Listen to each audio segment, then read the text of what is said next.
Hello, I'm back with 5 new foundations to review in today's foundation roundup. I have drugstore and high-end. These are not first impressions. I always test foundations multiple days in various ways, and I show you clips throughout that I think give you a good picture of my experience with each foundation. You'll see how they apply, what they look like on me, how they wear throughout the day, and what skin types I think would benefit the most from each. Welcome back to my channel. Welcome if you're new. I regularly test complexion products like foundations, concealers, powders, things like that, because I live in a very challenging climate here in New Orleans. It's humid all year and hot most of the year. So no matter what your skin type is or how old you are, it's really challenging to keep your makeup looking good throughout the day. So I can really put foundations to the test. I'm also 50, and as we age, it becomes increasingly difficult to find the right products for our skin. What worked for us 10, 20, 30 years ago just doesn't apply or look the same. So let's go ahead and get into these foundations and see how they worked for me and if any might work for you. If you're new here, you need to know my skin type. I have combination skin that can get some shine and oil breakthrough in the center, but it's pretty normal around the perimeter and can even be dry. I have had some surface dehydration because I started prescription tretinoin somewhat recently. So I sort of experience a bit of everything on my face, which can be pretty frustrating when it comes to complexion products. I always show you what each foundation looks like unset and set with powder, since I am someone that does need to set my face to help control shine. The primers and powders that I normally set with, recommend to you, and test with are sourced below in my description box, along with everything I'm sharing and wearing today, and as many products as possible are also linked through YouTube shopping. I'll start with one of the foundations I've been asked about the most, which is the reformulation of Armani Luminous Silk. Now the full 1 ounce bottle retails for $69. This is the mini 0.6 ounce size and it retails for $48. I didn't want to go all in with the full size just in case it didn't work out. There are now 44 shades. They added 18 new shades, including some for olive skin tones. I grabbed it in 5.2 light, medium, warm peach, which is what I wore in the previous formula. Now, before I move forward, I do need to preface this by saying that I know everyone loved, or it seems like everyone loved, the original formula. It was the holy grail for many. But for me, even though it did look stunningly beautiful at first, it got shiny on me very quickly and broke down and wore away pretty fast. So I just never reached for it unless, you know, I was filming or something. It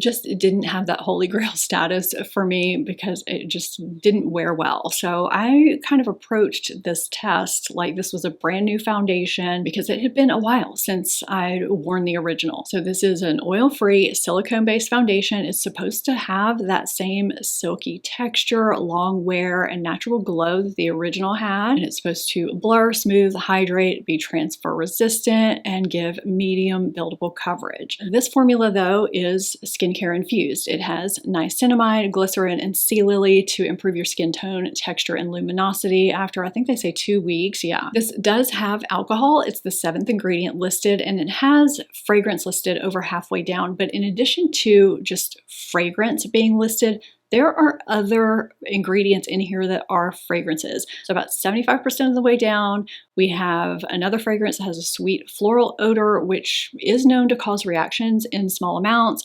We also have another fragrance listed that has a jasmine-like scent. It's usually used to mask unpleasant odors of ingredients in products, but it is associated with reactions too. We also have a couple of other fragrant ingredients almost all the way down, 95% of the way down. So there are a few fragrances in this product. If you have sensitive skin, you should be aware of that. This has a runny texture to it, and like the previous formula, this blends out like a dream using any method, your fingers, a brush, a sponge, whatever you want to use with. This allows you to get ready so quickly because it's so easy to work with. It blends out and just looks beautiful so quickly. Now, even though we just talked about fragrances being in this foundation, I don't notice an overwhelming scent when I'm applying this to my face or after it's applied. There's a soft hint of something there if I bring my nose to it when it's on the back of my hand, but aside from that, I just don't really notice anything. I would agree that this gives medium buildable coverage, and the finish before setting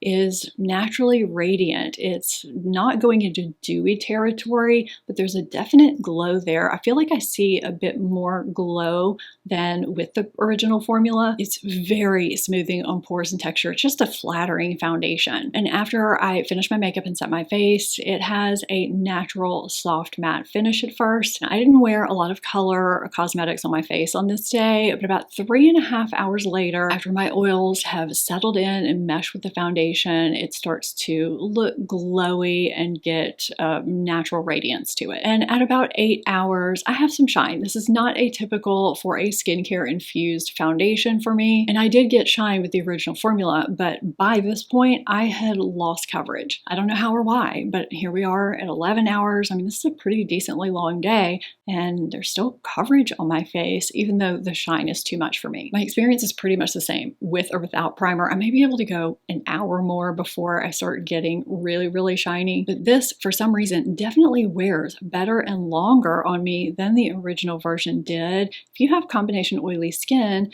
this may just require a bit of maintenance, a bit of blotting during the day. I mean, sometimes it's worth it. I think though, if you have normal to dry skin, if this was one of your favorite foundations before, I don't think you'll be disappointed. I think this was actually a reformulation that was done properly. Let's talk about a drugstore foundation. This is Revlon Photo Ready Lift and Fill Skin Tint. This retails for $17.99 for 1 ounce. There are 8 flexible shades. I grabbed it in 110 light, and boy, did I think I made a big mistake when I first saw this bottle. So this is an alcohol-free, oil-free, silicone-based skin tint.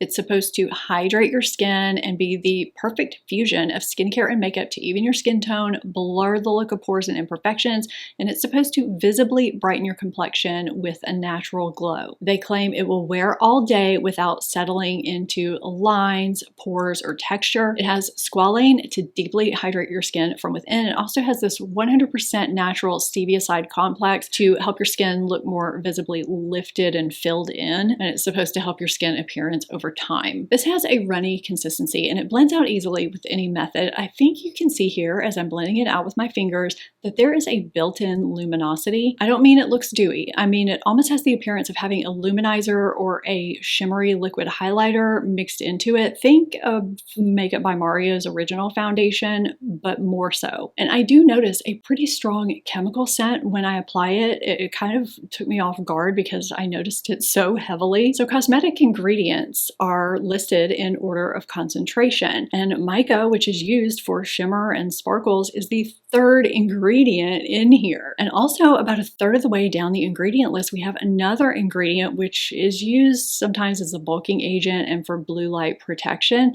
but it also has shimmering properties.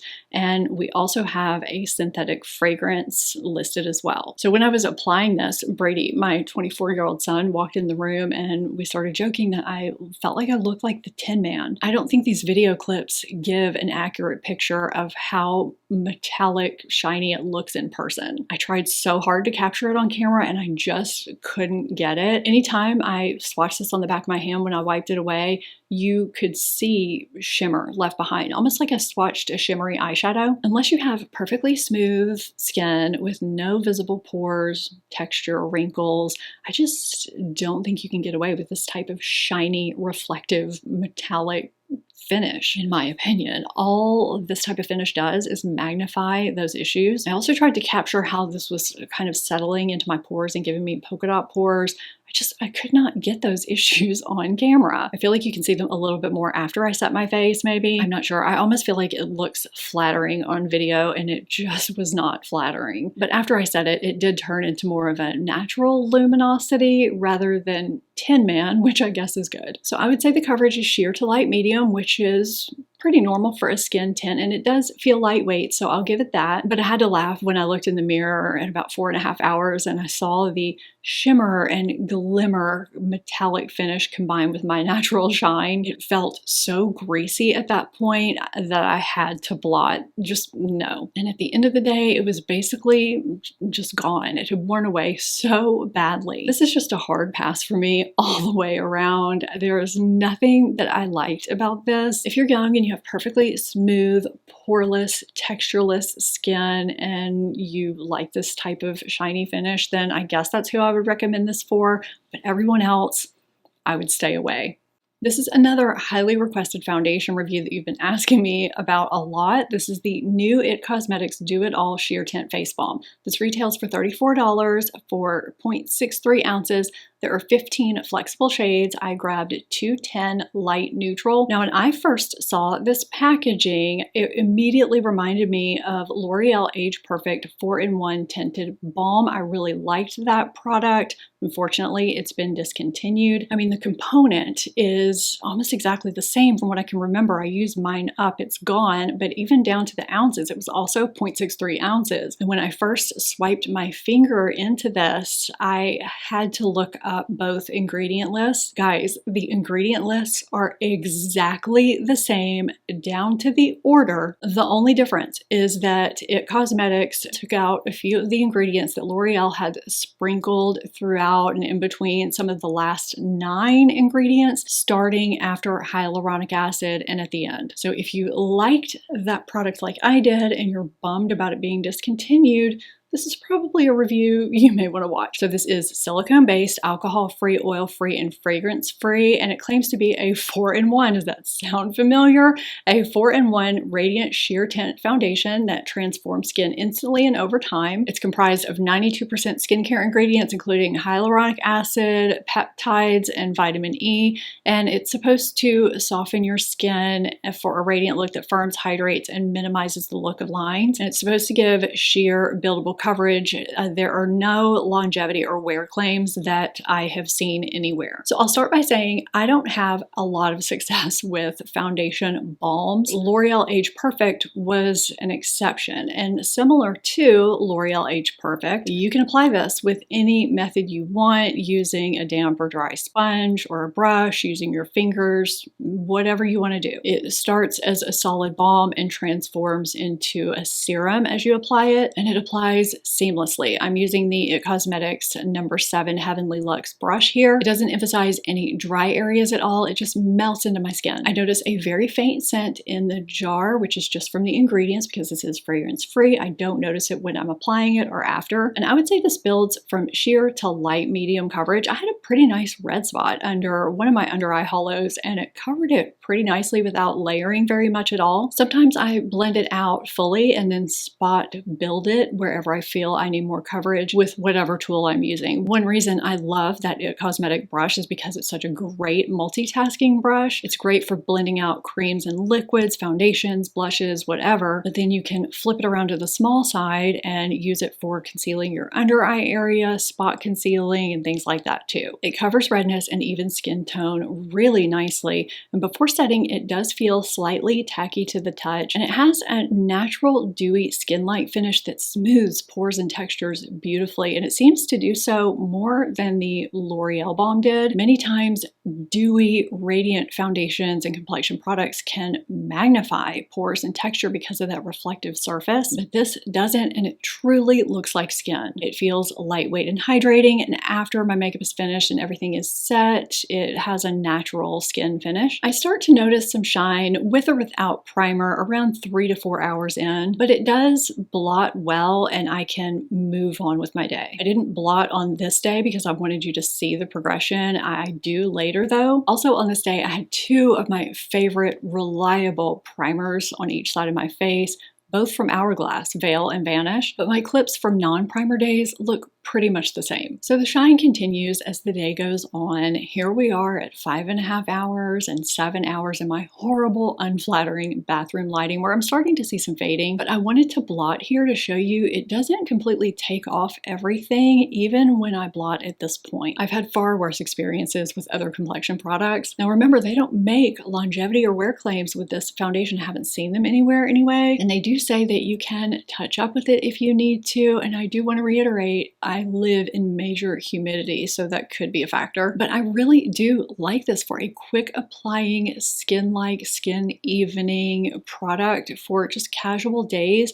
That's how I use the L'Oreal balm too, and this is so similar. Is it something I'll reach for a really long day? No, but it is something that I might spritz a setting spray over to get more longevity out of it. I don't do that for foundation tests because that skews results. It defeats the purpose purpose. But as someone with combination oily skin who really loves this type of finish, I don't always have long days. This is nice for really short days when I want kind of a no makeup look. And if you have normal to dry skin, you don't live in major humidity or get shine, it may last a bit longer on you. And of course, you're not going to get the shine that I had. So if you're looking for something to even out your skin tone, look like skin, and give you that no makeup look, I would say for moderately long days, shorter days, I think this is a really nice option.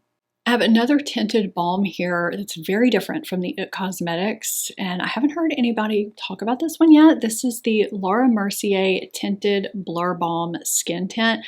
It is $44 for 0.17 ounce, which sounds absolutely insane, especially compared to the IT Cosmetics, but this is completely different. It's more dense. This is more of a solid balm. We're going to get more into that. There are 8 flexible shades. I grabbed it in 02 light with neutral undertones, and it looked a little bit deep when I first got it, but it works just fine, which just goes to show they are in fact flexible shades. This is oil-free, alcohol-free, and fragrance-free, and this is a silicone-based transformative balm to powder formula, which made me a little bit nervous. So this is supposed to build from sheer to medium coverage and wear up to 12 hours while feeling weightless. And it's supposed to give a natural matte blurred soft focus finish. Squalane is the first ingredient in this product. I don't think I've ever seen that before.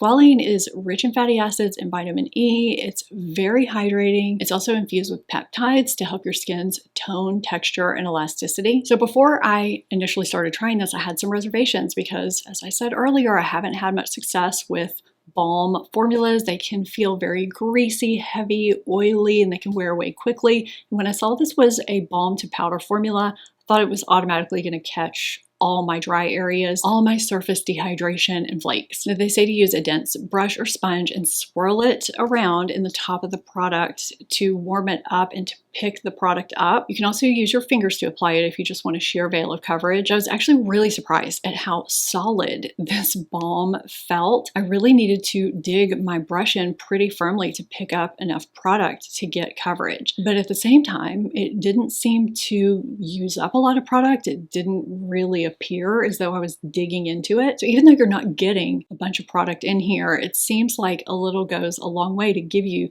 that sheer to medium buildable coverage. It's very silky as it applies, even with a brush. I expected it to kick up my dryness. It didn't. It's almost like it was invisibly evening out my skin tone. It didn't really look like it was covering, but when I looked at my skin, it just looked so beautiful and even. You can't see any streaks or layers. I thought that would happen too. It didn't. It was truly melting into my skin invisibly. It looks incredibly natural and skin-like, and it doesn't cake up as you apply it. There's no scent. I pick up nothing at all, and I agree that it is buildable from sheer to medium coverage. This is not a product that is going to build beyond that to give you a full beat. This is your skin but better that evens out your skin tone and blurs pores. It looks naturally radiant before I set my face, and after I finish my makeup and set, it turns into a very soft satin matte finish. It feels like nothing on my skin, and I have been very surprised at how well this wears with no primer underneath. I do get some shine at around the midday point, maybe 5 or 6 hours, and that's really good for not having to blot for that amount of time, but that takes it to a satin finish. It's not oily. I can blot lightly, not even have to touch up with translucent powder or anything, and I'm good to go. It stays a nice soft satin matte longer if I wear a primer underneath. Some shine comes through at the end of the day when I don't wear a primer as expected, but it still looks nice. And when I wear a primer underneath, it turns into more of a natural satin finish at the end of the day. I was really surprised by this one. I almost didn't even try it. It's nice and neat. It's compact, great for travel, and I feel like it might work pretty well across all skin types. If you're looking for a skin-like balm type product that's pretty quick to apply, that gives you very sheer, light, natural, flattering coverage that doesn't feel like a heavy, greasy balm. Heading back to the drugstore with Maybelline Lifter Plump and Glow Foundation. Now, you have seen me talk about this and give my first impression in a testing new drugstore video. This is my final verdict and review. So this retails for $15.99 for 1 ounce. There are 24 shades. I have it in 113 light with neutral undertones. This is oil-free, alcohol-free, and fragrance-free. And this is a silicone-based 90% skincare infused foundation. It's supposed to plump and brighten your skin and improve your skin over time. They say it has a natural radiant finish that lasts all day, and it's supposed to be buildable from a sheer natural glow all the way to full coverage. It has niacinamide to even your skin tone and refine the look of your pores. It also has hyaluronic acid to deeply hydrate and plump your skin. So this has a pretty thick texture. I applied it on camera during that testing new drugstore makeup video, and it blended out really nicely,